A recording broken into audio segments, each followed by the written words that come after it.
Hello दोस्तों, हमारे channel में आपका स्वागत है। आरव और उसकी जादुई लाइब्रेरी एपिसोड 9 ड्रैगन सम्राट का वंश।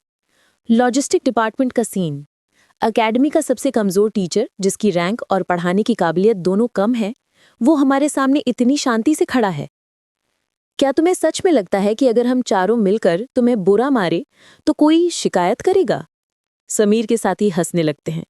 दिखावा करना बंद करो, ऐसे रहे तो एकेडमी में ज्यादा दिन टिक नहीं पाओगे। थोड़ा झुको वरना निकाल दिए जाओगे।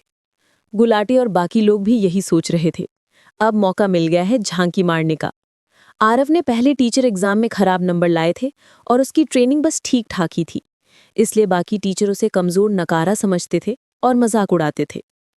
जब समीर ने आरव को थप्पड़ मारने की धमकी दी, तब आरव ने बिल्कुल शांत होकर जवाब दिया, ओह, यानी तुम लोग अभी भी अपनी हार मानने को तैयार नहीं हो?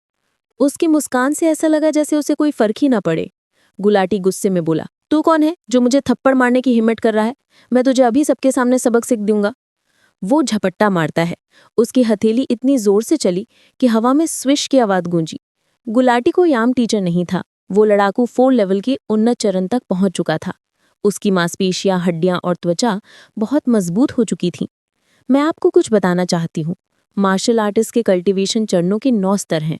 स्तर 1 श्वास एकत्रीकरण, स्तर 2 डेंटियन गठन, स्तर 3 क्यू गठन, स्तर 4 शरीर पोषण, स्तर 5 शक्ति सुदृढ़ीकरण, स्तर 6 एक्यूपॉइंट खोलना, स्तर 7 क्यू कनेक्शन, स्तर 8 ग्रैंड मास्टर और स्तर 9 सुप्रीम।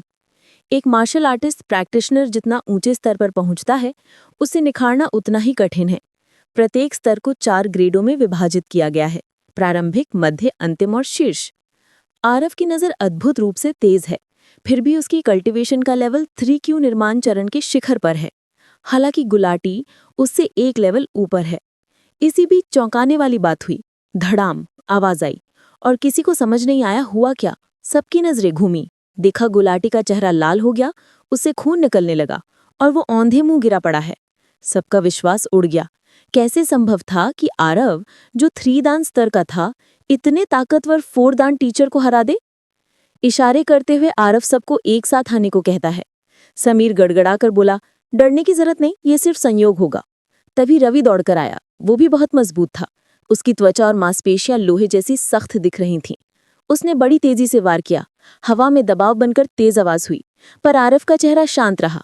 आंखें बंद करके लाइब्रेरी में उनकी कमियां देख लेता है। फिर उसने अपनी 2 मध्य उंगली से उसके वीक पॉइंट पर वार किया और फिर हुआ चमत्कार। पहले रवि के पेट में तेज दर्द उठा और वो जमीन पर गिर पड़ा। दूसरे 4 दान टीचर निखिल का भी वही हाल हुआ। दोनों एक एक चाल में बुरी तरह से घायल हो गए। अब समीर और रवि समझ गए कि सामने वाला साधारण नहीं है। उन्होंने मिलकर हमला करने की कोशिश की, पर आरव हर बार उनसे पहले ही वार कर देता। उसने समीर के पेट के ऊपरी हिस्से पे वार किया और समीर के पेट पे दर्द हुआ। समीर भी गिर पड़ा और मुंह से खून निकलने लगा। डरते हुए समीर चिल्लाया, तुम हमारी कमजोरी को कैसे जानते हो? धीरे धीरे उसे समझ आया। आरव वो जगह पहचान लेता है जहां हर कल्टीवेटर की कमजोरी होती है। वो एक ही चाल में उनका वीक पॉइंट ढूंढकर उस पर घातक तरीके से वार करता था। याद रखो, लगभग हर कल्टीवेटर में कोई ना कोई कमजोरी होती है। अगर कोई उसे पकड़ ले तो फिर चाहे वो कल्टीवेटर कितना भी शक्तिशाली क्यों न हो, उसे भी हराया जा सकता है। एक बच्चा भी उस कमजोरी पर वार करके उसे गिरा सकता है। कमजोरी होना इंसान के शरीर का हिस्सा था। सभी कल्टीवेशन कर शरीर विकसित करते थे और उस कमजोरी की रक्षा करते थे। वो अपने सबसे करीबी लोगों को भी अपनी कमजोरी नहीं बताते थे, और आरव की तकनीक अच्छी नहीं होते हुए भी उसे उन सबकी कमजोरी के बारे में पता था। ऐसे कोई किसी के वार से वे भला कैसे बच सकते थे? समीर की बातें सुन आरव मुस्कुराया, लेकिन उसने उसे कोई कारण नहीं बताया। ये सब लाइब्रेरी की वजह से ही हो पाया था। न सिर्फ उसे उनकी कमियों के बारे में पता था, बल्कि उसने उनकी निजी तकलीफ, ध्यान लगाने की मुश्किलें और उनकी कमजोरी के बारे में डिटेल में पढ़ा था। पृथ्वी का ना होते हुए भी उनकी कमजोरी से वो उनकी ही दुनिया में उन्हें हरा पाया, वो भी इतनी आसानी से। आरव ठहाके लगाते हुए बोला, जब तुमने शर्त लगाई तभी तुम्हें उसके परिणाम के बारे में सोच लेना चाहिए था। अगर चुपचाप शर्त पूरी कर देते तो तुम्हें इतनी परेशानी न होती।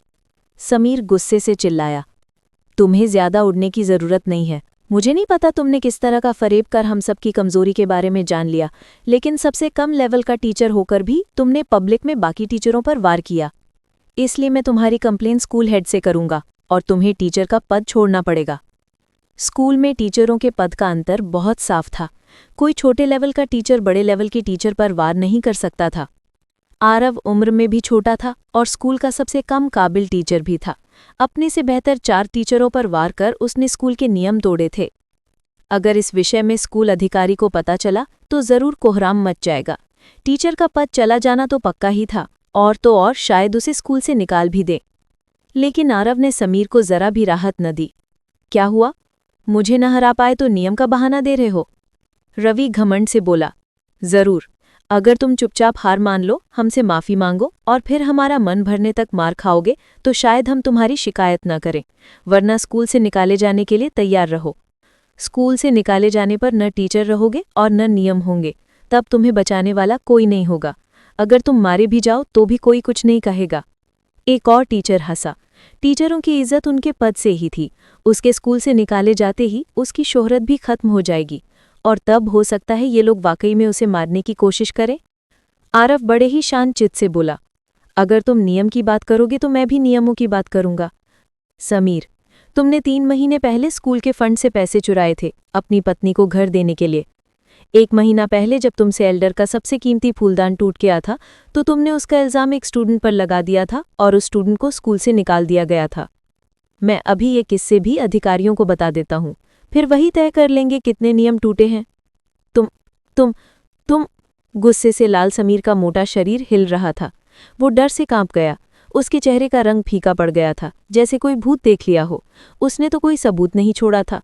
रवि और उसके दोस्तों को उसके इन कामों की भनक भी न थी, तो फिर इस आदमी को कैसे पता चला, वो भी इतनी डिटेल जानकारी के साथ? आरव ने बिना किसी घबराहट के धीमे और स्पष्ट स्वर में कहा, रवि, तुमने जिस लड़की को अपमानित किया था उसने 3 साल पहले आत्महत्या कर ली थी। क्या वही भूत बनकर बदला लेने आई है? कुछ दिन पहले तुम्हारी पीठ पर जो निशान उभरे थे वो शायद उसी की याददाश्त है। रवि का चेहरा तुरंत उबलने लगा, जैसे किसी ने उसे ठोक दिया हो। उसकी आवाज कांपती हुई निकली, नहीं, वो तो मैंने। पर शब्द उसके गर्दन पर अटक गए। उसके हाथ लड़खड़ा गए और वो पीछे हट गया, कंधे से कुड़ गए। आसपास खामोशी थी, हवा भी मानो डर के मारे थम गई हो। आरव ने बिना रुकावट बोले चलाया। उसकी आंखों में कोई शरारत नहीं, बस सादगी और कठोर सच्चाई का ठंडा प्रकाश था। निखिल, तुमने अपने भाई का कारोबार छीन लिया और उसे जहर देकर मार दिया। अगर ये बात अधिकारियों तक पहुंची तो तुम क्या जवाब दोगे? निखिल का मुंह खुला सा रह गया, उसकी सांसें तेज हो गईं। वो अपने आप को संभालने की कोशिश कर रहा था, पर अब वहां कोई मदद नहीं थी। उसके चेहरे पर वो घिन और डर दोनों झलक रहे थे, जो किसी बुरे किस्से का आत्मपुष्टि कराते हैं। आरव की आवाज और भी ठंडी हो गई, जैसे बर्फ की धार। गुलाटी, तुम्हारा शौक पुरानी चीजें इकट्ठा करना तुम्हें सजाया नहीं, बल्कि तुमने अपने स्टूडेंट से तोहफे लिए। वही हीरे की अंगूठी, वो भी किसी की सिफारिश के बदले मिली थी, है ना? गुलाटी की आंखें बेमतलब ऊपर नीचे भटकती रहीं। फिर वो लोगों की ओर देखकर हाँफ उठा और कुछ भी बोल न सका। अब चारों, समीर, रवि, निखिल, गुलाटी, बस एक साथ खड़े थे, पर उनकी हालत पहले जैसी न थी। पहले वो शोर मचाते, धमकाते और ऊपर वाले बने रहते थे। अब उनका घमंड टूटा हुआ, चेहरे पर पछतावे और डर दोनों साफ थे। कक्षा के कुछ स्टूडेंट्स धीरे धीरे दूर हटे। उनके चेहरे पर भय और आश्चर्य का मिला-जुला भाव था। कुछ के आंखों में आरव को अब एक अलग रोशनी दिखाई दे रही थी, एक ऐसी शक्ति जो किताबों से आती थी, जो पहचानती थी और उजागर कर देती थी। समीर ने आखिर में कुछ बोलने की कोशिश की। उसकी आवाज गहरी और फुसफुसाती थी। हमसे गलती हो गई, हम। रवि हकलाकर बोला, आरव सर, आप महान हैं, हमें माफ कर दो। पर आरव ने सिर हिलाकर कहा, मैं बहुत आलसी हूँ, मुझे फर्क नहीं पड़ता तुमने क्या किया, पर अगर तुम मेरे रास्ते में फिर से आए तो फिर मैं तुम्हें तुम्हारे कर्मों के अनुसार ही सजा दूंगा।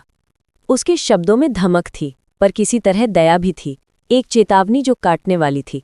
चारों टीचर अब पैदल पैदल पीछे हटने लगे, जैसे कोई गहरे कुएं से बाहर निकले हों। शर्म और डर उनके कदमों को खींच रहे थे। वे जाते संभालते हुए कुछ टोकन लेकर आता है। आरव सर, ये लो, जितने टोकन चाहिए उतने ले लो। ये शब्द थे, पर आवाज फुसफुसाती, आंखें घूरती और हाथ कमकमाते। आरव ने कोई जवाब नहीं दिया, उसने केवल किताबों की ओर देखा। लाइब्रेरी की बारीक रोशनी अब उसकी कमीज पर झलक रही थी। वह समेट गया, शांत चित्त रहा। अंदर किसी तरह की ठंडी तसल्ली थी। वह बिल्डिंग से बाहर निकला तो बाहर की हवा उसे खुशी का एहसास कराती है। उसने गहरी सांस ली और बोला, शायद इस दुनिया में आना ही वरदान था मेरे लिए, अब मुझे वही जिंदगी चाहिए। कुछ दूर पर झील की ओर से एक हल्की चीख सुनाई दी, तेजी से बढ़ती खटकती हुई। आवाज किसी के जीते जागते दर्द की नकल कर रही थी। आरव ने इशारा किया। वह झील के किनारे पहुंचा। वहां एक मोटा लड़का खड़ा था, काटती आवाज में चिल्ला रहा था, आंसू बहा रहा था और कुछ घबराई हुई मुद्रा में था। उसके व्यवहार में कुछ झूठ भी झलक रहा था, नाटक और सच्चाई की एक अजीब मिश्रित परत। लड़के ने एक स्टूडेंट का हाथ पकड़ा और जोर से बोला, मुझे मत रोको, मेरे पास जीने का हक नहीं है। पर उसकी आंखों में दर्द भी था, जो दिखावे से कुछ अलग था। आरव ने सोचा, कितना बेशर्म है, और पलटकर जाने लगा। पर तभी उस लड़के ने उसकी टांग पकड़ ली, इतनी मजबूती से कि आरव ठिठक गया। टीचर, मुझे अपना स्टूडेंट बना लो, कोई मुझे अपनी क्लास में नहीं लेता। लड़के की आवाज में सच्चाई और शर्म का तड़का था। उसने आंसू बहाए, कपड़े फटे हुए दिखते थे और वह आधा हिचक रहा था, आधा जोर लगा रहा था। आरव हंसा, कटु मुस्कान के साथ, और बोला, छोड़ो मेरी टांगे, क्या कर रहे हो? पर अंदर एक हल्की जिज्ञासा थी। वह लड़के को देखा और बोला, अच्छा ठीक है, पहले अपनी तकनीक दिखाओ।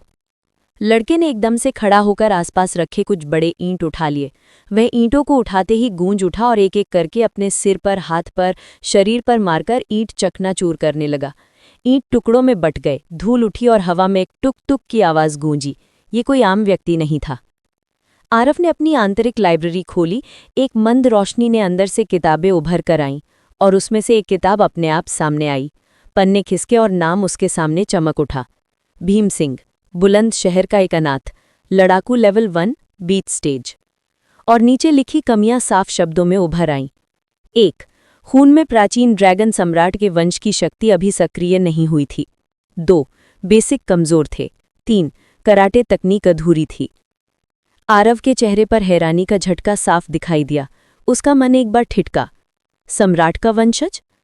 ये विचार उसकी रगों में बिजली की तरह दौड़ गया। उसके हृदय की गति धीमी हुई और उसने धीमी गंभीर आवाज में कहा, सम्राट का वंशज? भीम सिंह ने सांस फूंकी। उसकी आंखों में कुछ अनजाना गर्व और डर दोनों चमक उठे। वह शायद नहीं जानता था कि उसकी किस्मत में क्या लिखा है, पर उसका शरीर बता रहा था कि कुछ असाधारण उसके अंदर है। और अब उस असाधारणता की झलक आरव की आंखों ने पकड़ ली। आसपास के पेड़ पौधे धीरे धीरे हिलने लगे थे, हवा में चमकते कण तैर रहे थे। एक अजीब सी ऊर्जा ने माहौल भर दिया। ये वह पल था जहां कहानी नई दिशा में बढ़ रही थी, जहां एक छोटे मोटे लड़के की गर्दन में छिपा एक प्राचीन राज अचानक रोशनी में आ गया था। आरव ने चौड़े नजरों से भीम सिंह को देखा और उसने मुंह पर हल्की मुस्कान रखी, पर उसकी आंखों में गंभीरता थी। उसने दिल में कहा, ये तो बस शुरुआत है। सम्राट का वंश और उसकी ताकत, ये सब अब धीरे धीरे जागेंगे। हवा में सुनहरी नीली लहरों ने झिलमिलाकर संकेत दिए, और कहानी यहीं खत्म नहीं हुई। ये तो बस उस लंबी राह की शुरुआत थी। एपिसोड 9 का ये भाग यहीं समाप्त होता है। आपको ये एपिसोड कैसा लगा कमेंट करके हमें बताएं। वीडियो अच्छी लगी तो लाइक करें, सब्सक्राइब करें। अगले वीडियो की नोटिफिकेशन के लिए बेल आइकन को जरूर दबाएं। Thanks for watching.